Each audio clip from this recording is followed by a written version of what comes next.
We are back with WWE legend Paul Heyman, and he joins us now as WWE coming to Birmingham on March 11th, WWE Smackdown at the Legacy Arena.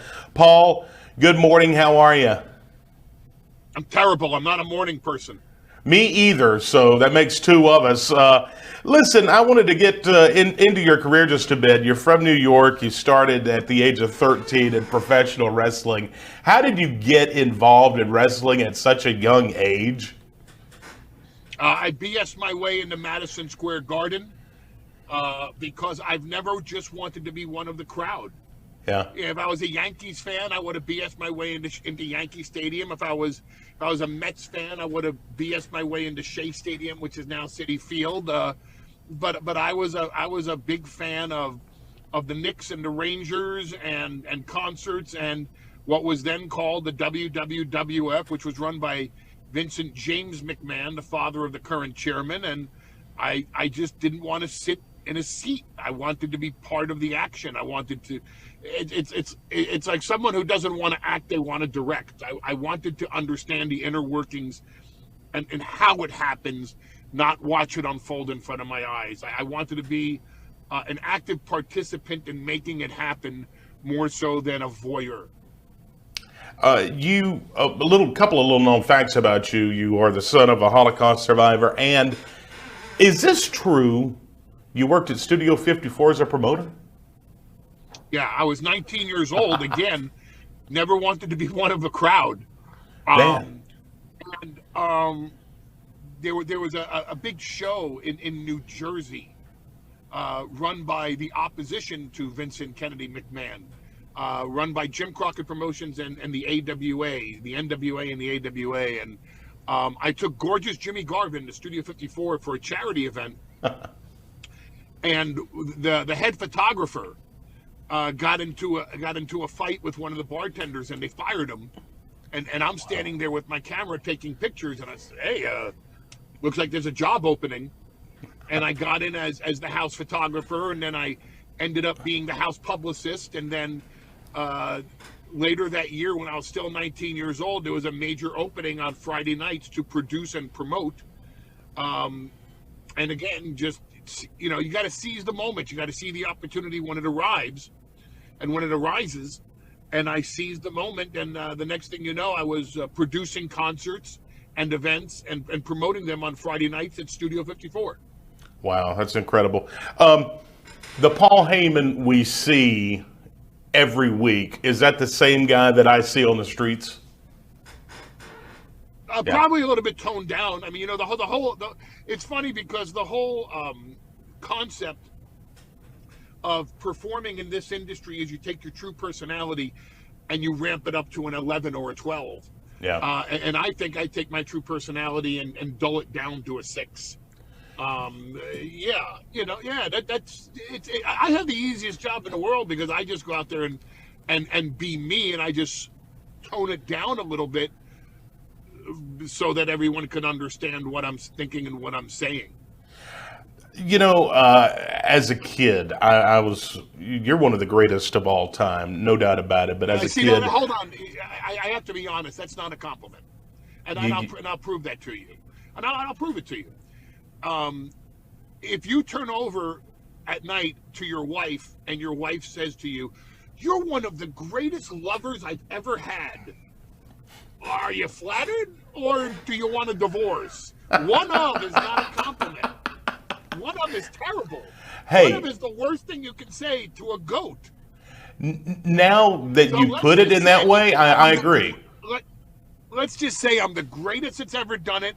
I'm the best in the business today. I'm the best that the business has ever seen. And there's no competition on my level.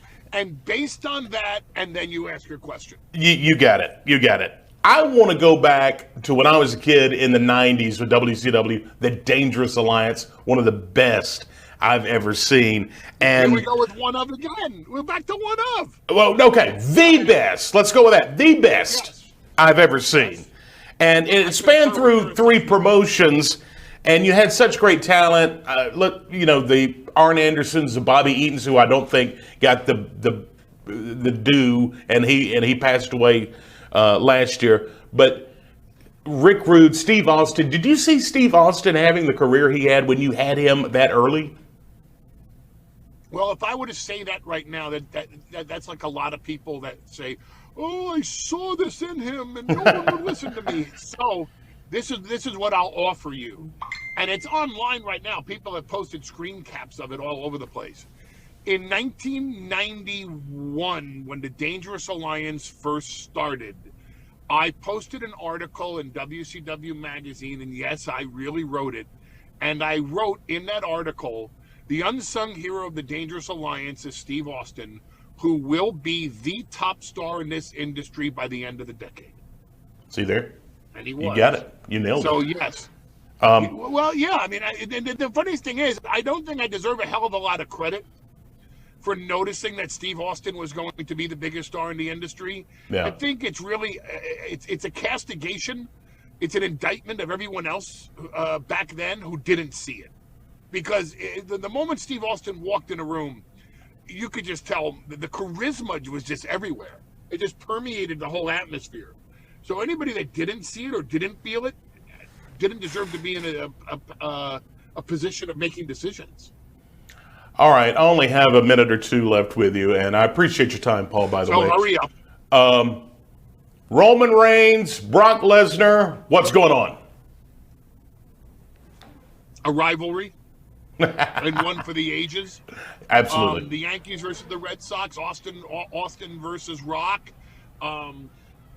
Michael Jordan versus Larry Bird. I mean, this is truly the rivalry for the ages.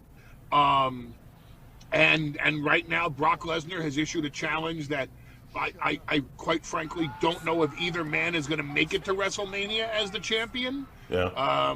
There's a lot of conspiracies against Brock Lesnar, and there should be, because no one man on the planet can take Brock Lesnar in a fight, so they're looking to gang up on him.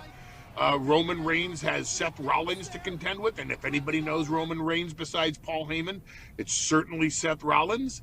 So, but a challenge has been issued for title versus title, and that's a mind-boggling, huge main event. Either Roman Reigns will face Brock Lesnar at WrestleMania in a title versus title match, or they will both be defending their championships, and it's going to be very interesting to see who defends it on night 2 and closes the 2-night WrestleMania. We're in unprecedented times in WWE, which makes things most interesting to me. And if they're interesting to me, they should be interesting to you. Because you are the innovator. You really are. And I'm also the best ever. The best ever. That's right. Paul, I appreciate your time so much. You don't know what an honor this is. And we look forward to seeing you in Birmingham. What can the fans expect? Smackdown Live, March 11th in Birmingham. What can they expect? The unexpected. They can expect the absolute best network television show, bar none. They can expect the most athletic display in sports entertainment. And they can always expect a surprise or two. Oh, very nice tease. Paul Heyman, appreciate your time, sir. Thank you much. Yes, sir.